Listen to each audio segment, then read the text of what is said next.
Makanya mulai hari ini tips ya, jangan nunggu bahagia baru bersyukur, tapi bersyukurlah maka kamu akan bahagia.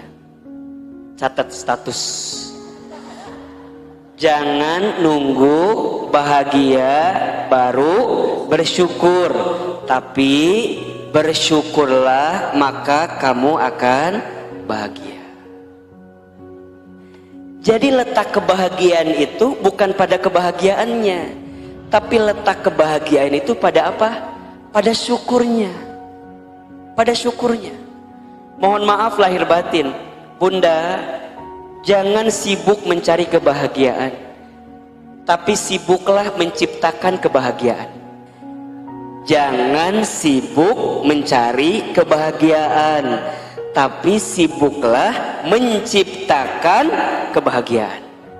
Kenapa? Karena bahagia itu bukan dicari, bahagia itu diciptakan.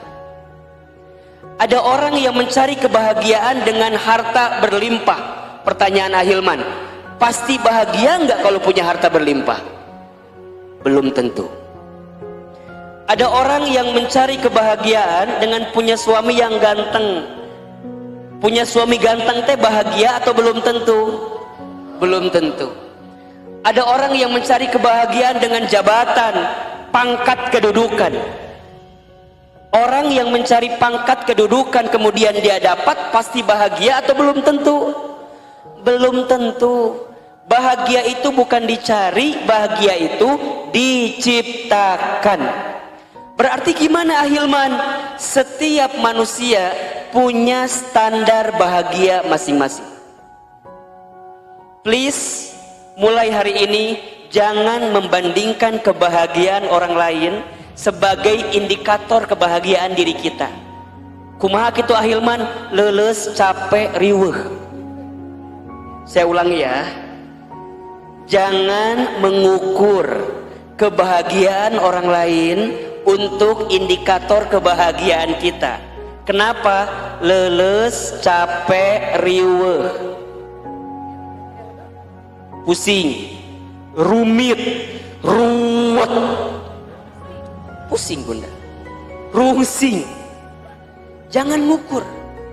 Bahasa gampangnya begini, jangan menggunakan ukuran kaki kita dengan ukuran sepatu orang lain. Jelas? Jangan mengukur ukuran kaki kita dengan ukuran sepatu orang lain. Bunda ukuran kakinya 38, make yang 42, kumaha jadina? Alah, merenan oblak kemana-mananya, longgar, nggak enak. Betul apa enggak? Juga jangan sebaliknya, Bunda ukurannya 38, maksakan pakai nu 30 genep, kumaha coba? Sempit, sakit, nyeri, betul apa enggak? Itulah kehidupan kita. Bunda jangan mengukur kebahagiaan orang sebagai indikator kebahagiaan kita. Capek Bunda ngukur, aku teh pengen punya suami kayak Ustadz Hilman. Contoh ini Maya. Ya, Bunda ngukur pengen punya suami kayak kita. Jangan Bunda. Karena punya suami kayak Ahilman belum tentu bahagia. Setuju nggak? Tapi bahagia banget. Bener, belum tentu bahagia Bunda. Belum tentu bahagia. Bunda sekarang punya motor, tapi Bunda ngebandingin sama orang yang punya mobil. Ya, apa yang terjadi? Bunda tidak akan bisa menikmati motor yang Bunda miliki. Karena di otak Bunda, di hati Bunda nuka pikir naon? Mobil, mending punya nyonya di hati teh boga. Yang ada adalah orang lain beli mobil, kita nuka tabrak. Da diem di depan mobil orang lainnya tuh katabrak. Yang lain beli kulkas, kita yang panas dingin karena kita masuk dalam kulkasnya. Jadi capek hidup ini kalau mengukur orang lain mah. Jadi mulai hari ini Bunda, mulailah dengan bersyukur. Ahilman, gimana cara bersyukur itu? Sederhana saja, ada 3. Pertama, asyukru bil qalbi, syukur dengan hati. Syukur dengan apa? Hati. Hati kita kudu lapang, Kumaha carana Ahilman? Yakin bahwa Allah tuh lebih sayang sama kita daripada siapapun. Bunda ingat ya, kalau sekarang banyak orang yang mengkhianati kita, banyak orang yang melukai kita, banyak orang yang menyakiti kita, Bunda jangan sedih, karena ada Allah yang maha pengasih lagi maha penyayang.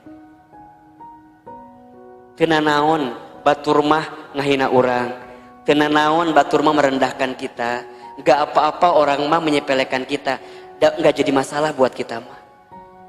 Kenapa? Karena di hati kita ada Allah yang maha pengasih lagi maha penyayang. Maka di hati kita Bunda, terima semua yang datang itu dengan alhamdulillah. Yang kedua, asyukru bil lisan, alhamdulillah. Keluar kalimatnya itu apa? Alhamdulillah. Alhamdulillah. Nah yang ketiga, asyukru bil amal, syukur dengan amal perbuatan. Bunda teh hari ini datang ngaji, ini bukti syukur Bunda sama Allah. Nikmat Allah itu jauh lebih banyak Bunda daripada masalah yang sedang kita miliki. Daripada gelisah, daripada luhlah, mendingan perbanyak kalimat apa? Alhamdulillah. Bunda saya sampaikan ya, dalam hadis disebutkan ada dua kalimat yang ringan di lisan tapi berat dalam timbangan. Dua kalimat ringan di lisan tapi berat dalam timbangan Allah. Apa Ahilman kalimatnya? Subhanallahi wa bihamdihi subhanallahil azim. Ulangi ya. Subhanallahi wa bihamdihi subhanallahil azim. Ringan di lisan tapi berat dalam timbangan pahala Allah Subhanahu wa ta'ala. Ulangi kalimatnya. Subhanallahi wa bihamdihi subhanallahil azim. Sok diamalkan. Diamalin. Ringan di lisan, sederhana, tapi berat dalam timbangan. Subhanallahi wa bihamdihi subhanallahil azim. Maha suci Allah dengan segala pujian untuknya. Subhanallahil azim, maha suci Allah yang maha agung, yang maha punya segalanya. Aman hidup kita, tenang. Ya, mudah-mudahan Ahilman mulai kajian ini dengan semangat kepada Bunda. Kita tahu kondisi kita hari ini dalam kondisi yang mungkin bisa disebut sulit ya. Pandemi belum selesai. Ada juga mungkin ujian ekonomi, betul atau tidak? Ada juga mungkin ujian rumah tangga gitu ya. Apapun itu ujiannya, maka yakinlah Allah lebih besar cintanya kepada kita. Selama kita punya Allah, selama kita bersama Allah, selama kita dengan Allah, maka tidak ada yang perlu Bunda khawatirkan dalam kehidupan. Catat status yang keempat itu. Selama kita bersama dengan Allah, selama kita dekat dengan Allah, selama kita melibatkan Allah, maka tidak usah ada yang dikhawatirkan dalam kehidupan kita. Itu aja. Tapi kan Ahilman khawatir wajar, ya wajar. Gelisah, khawatir itu wajar. Yang tidak wajar apa? Berlebihan kegelisahan, berlebihan khawatirnya. Maka oleh karena itu sok tanamin di hati kita. Insya Allah yakin, bismillah, kalau dengan Allah maka semua akan menjadi mudah. Ya, semua akan menjadi mudah.